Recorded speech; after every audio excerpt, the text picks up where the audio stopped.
कि एक महीने तो तुसी इदां ही डटे पे हो और इदां ही डटे रहना जब तक साडियां मंगां पूरियां नहीं होंदियां। नीतू जदों जदों दिल्ली जवान होगी सिर लाके तैनूं ब्याहण लई पंजाब आऊगा। नीतू जदों जदों दिल्ली जवान होगी सिर लाके तैनूं ब्याहण लई पंजाब आऊगा। अड़ेंगी तां झड़ेंगी ये पक्की गल आ, अड़ेंगी तां झड़ेंगी ये पक्की गल आ। गले लावेंगी तां लैके गुलाब आऊगा। नीतू जदों जदों दिल्ली जवान होएंगी घरे दरबार साहब अमृतसर दे विच पैदल के चल के जाऊंगा सारियां दी भलाई दे वास्ते। सो वाहिगुरू जी का खालसा श्री वाहिगुरू जी की फतेह।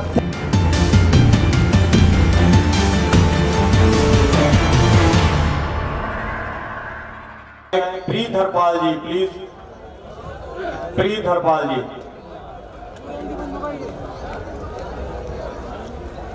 सब तो पहला आओ आप सारे गज के फतेह बुलाइए।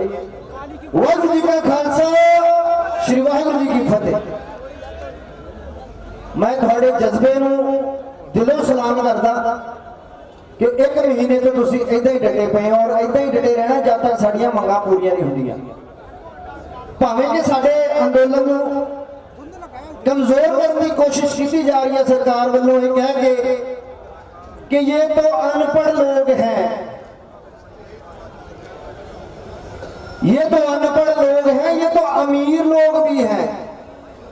तो मैं उन्होंने दस देना चाहना भी असी अनपढ़ नहीं, साडा अद्धा पंजाब 7-7 बैंड लैके कनेडा ते अमरीका च बैठा पिया इस वेले। ते जिथे गल अमीरी दी आवे या गरीबी दी आवे ते साडे लोग बलैरवा रखी फिरदे ने डंगरां नूं पट्ठे पाउण वास्ते खेतां चों लिआउण लई। सो मैं सरकार नूं दस देना चाहुंदा बई कई में लोग मीडिया के उत्ते रौला पाउंदे वेखिआ भी बहुत ठंड पै रही है, दिसंबर का महीना ये चले जाणगे आपे ही थोड़े दिन बैठ के।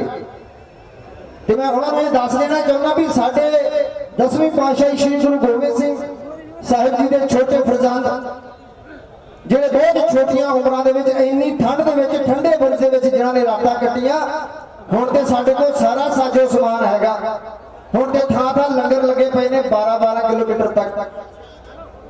सो ये सरकार चाहती है सानू के कमजोर करे, सानू हैंड टू माउथ कर देवे। जिवें इन्हां ने पिछे जे लारा लाया भी 6-6 हज़ार साल का थोड़े अकाउंटां च पाया करांगे तां जो कठपुतली बन जाइए असीं इन्हां दी और ये सानू अपने उंगलां ते नचाउंदे रहण। तुसीं इदां ही ठरमे नाल बैठे रहना। मैनू पता भी जेड़े अज तक असीं जंगां जित्तियां वो भावें गर्म ख्याली लोगों के करके भी जित्तियां ने, जिदा कि सरदार भगत सिंह होनी हो गए, होर बहुत सारे योधे साडे पंजाब दे विच होए और 90% शहीदियां जिहड़ियां साडे पंजाब दे लोगों ने दित्तियां ने साडे देश वास्ते। सो उन्हां दी एक गज के फतेह बुलाओ। वाहिगुरू जी का खालसा श्री वाहिगुरू जी की फतेह। और मैं एक छोटा जिहा गाना भी लिखा सी थोड़े दिन पहला, वो मैं थोड़ी नजर करदा। नीतू जदों जदों दिल्ली जवान होगी सिर लाके तैनूं ब्याहण लई पंजाब आऊगा। नीतू जदों जदों दिल्ली जवान होगी सिर लाके तैनूं ब्याहण लई पंजाब आऊगा। अड़ेंगी तां झड़ेंगी ये पक्की गल आ, अड़ेंगी तां झड़ेंगी ये पक्की गल आ। गले लावेंगी तां लैके गुलाब आऊगा। नीतू जदों जदों दिल्ली जवान होएंगी सिर लाके तैनूं ब्याहण लई पंजाब आऊगा। ते पंजाब अज ढुकिया पिया दिल्ली दे वेड़े ते सरवाले सामने बैठे आ सारे। सो इन्नी गल कहंदा होया खिमा दा जज चाहूं होवांगा। और मैं एक गल होर कहनी चाहुंदा बई मैं चाहुंदा भी ये जिहड़ा संघर्ष है ये शांतमई ढंग दे नाल पूरा होवे और असीं जित का जश्न मनाइए। और जिदन ये चीज़ां पूरियां होंदियां ने मैं अपने घर तो जलंधर तो लैके श्री गुरु रामदास महाराज के घरे दरबार साहब अमृतसर दे विच पैदल के चल के जाऊंगा सारियां दी भलाई दे वास्ते। सो वाहिगुरू जी का खालसा श्री वाहिगुरू जी की फतेह। Thank you very much. बहुत बहुत धन्यवाद।